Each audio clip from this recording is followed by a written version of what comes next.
Assalamualaikum warahmatullahi wabarakatuh.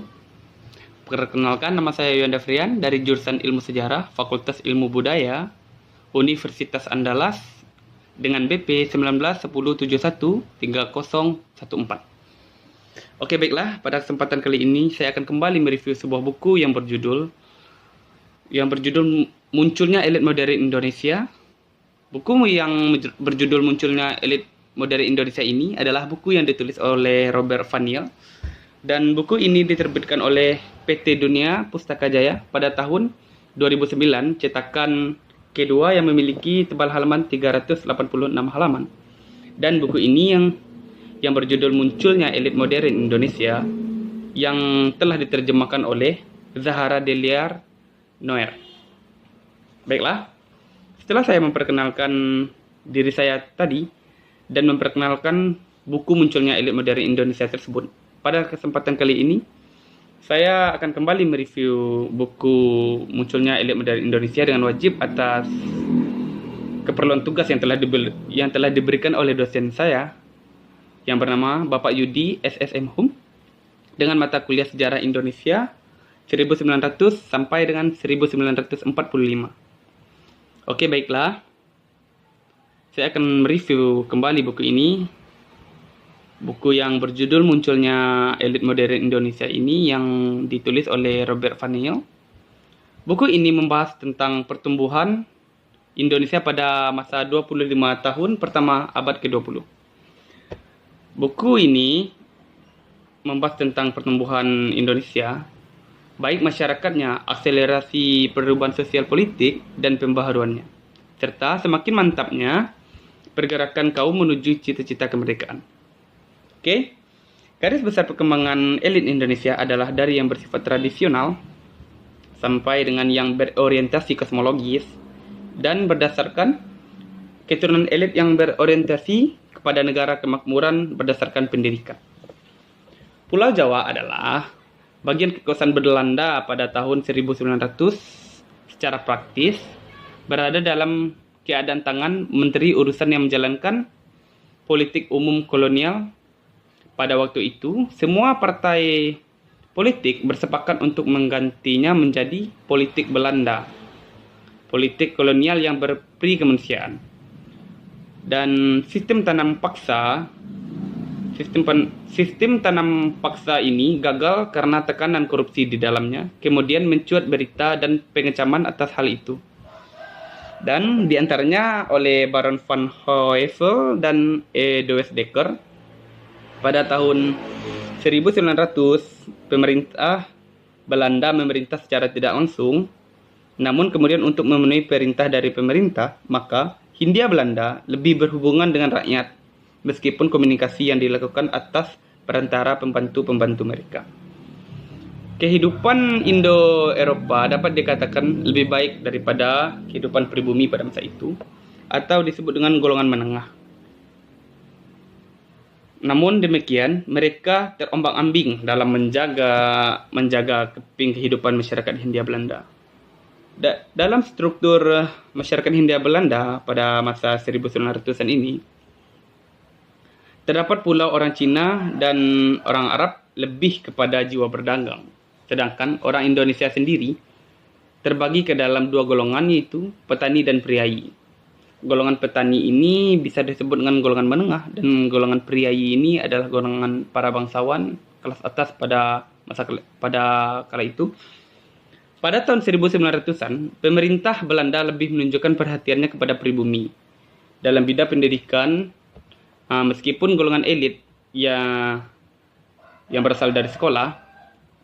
Politik etis negeri Belanda kurang mampu menerapkan prinsip-prinsip moral, tetapi lebih berdasarkan dengan keuangan negeri induk dan jajahan.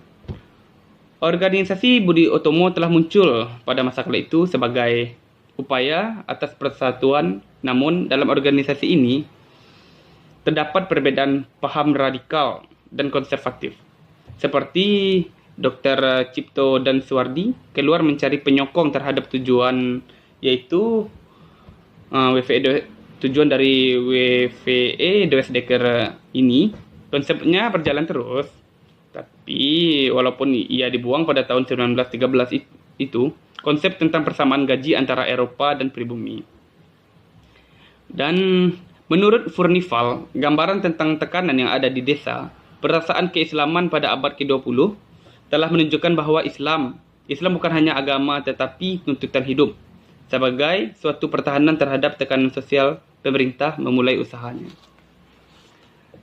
Usaha Kristen di Kepulauan Nusantara ini diantaranya dengan surat edaran pasar dan surat edaran mingguan. Penyerang dari pihak Islam yaitu organisasi Muhammadiyah yang didirikan oleh Haji Ahmad Dahlan. Kemudian yaitu Syarikat Islam. Dan pada masa 1900-an itu, telah banyak juga organisasi-organisasi yang muncul pada masa kala itu, seperti Budi Utomo, Syarikat Islam, dan Muhammadiyah. Organisasi Syarikat Islam ditangani oleh Cokro Aminoto untuk mendapatkan pengakuan resmi dan citra agama yang menjadikan organisasi ini begitu tumbuh dengan pesat dan memiliki cabang-cabang di kota-kota besar. Dan pada masa itu, Gubernur Edinburgh melihat perubahan yang terjadi di masyarakat Hindia Belanda. Keberhasilan Syarikat Islam pada masa itu di kalangan masyarakat. Keberhasilan Syarikat Islam di kalangan masyarakat Hindia Belanda, faktor utamanya adalah citra Islam yang berani menarik para anggotanya. Dan di akhir jabatannya, Gubernur Edinburgh ini memberikan legalisasi kepada masyarakat dan juga kepada organisasi Syarikat Islam. Tak berapa lama sebelum Badan Sentral Syarikat Islam diberi status hukum, pelayanannya telah diperbesar oleh seorang modernisasi Islam, yaitu Bapak Haji Agus Salim. Sebelumnya ia bekerja di pemerintah Belanda sebagai penyelidik. Bapak Haji Agus Salim ini kemudian ia berhenti dari pemerintah Belanda sebagai penyelidik dan masuk ke dalam organisasi Syarikat Islam. Pada Kongres Nasional pertama Syarikat Islam, Juni 1916 dan sidang keduanya Oktober 1967, terjadi peristiwa yang menimbulkan sentimen dan cenderung membawa Syarikat Islam dengan menjalankan aksi politik. Syarikat Islam merasa bahwa Belanda ini mendorong rakyat Indonesia ke dalam angkatan bersenjata itu merupakan alat yang dapat dipergunakan pemerintah Belanda untuk mendapat dukungan yang lebih kuat di dalam hierarki sosial. Organisasi Syarikat Islam ini hanya dapat dukungan terhadap masuknya orang Indonesia ke dalam dinas militer. Ketika pada masa itu Kongres Nasional kedua berlangsung, di Neraca terbangun suatu program dasar Syarikat Islam yang menggambarkan dengan agak jelas dan condong pada sosialisme. Mereka dengan jelas menunjukkan ke arah mana Syarikat Islam sedang bergerak, yaitu ke arah mempercepat konflik di mana dasar hubungan ekonomi dan sosial Hindia Timur akan ditentang. Penggolongan masyarakat Hindia Timur ke dalam tiga golongan, yaitu Eropa, Bumi Putra, dan Timur Asing, yang diundang pada tahun 1919, akibat langsung dari politik pemerintah mendorong organisasi Indonesia ke garis yang lebih radikal.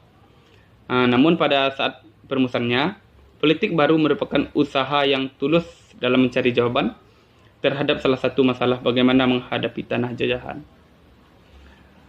Dan sampai di sinilah review buku munculnya elit modern Indonesia ini, yang telah saya simpulkan sebagaimana tugas yang diberikan oleh dosen saya, Bapak Yudi Andoni. Cukup sekian, kalau ada salah dan kekurangannya saya mohon maaf. Saya tutupi dengan wabillahi taufiq wal hidayah. Wassalamualaikum warahmatullahi wabarakatuh.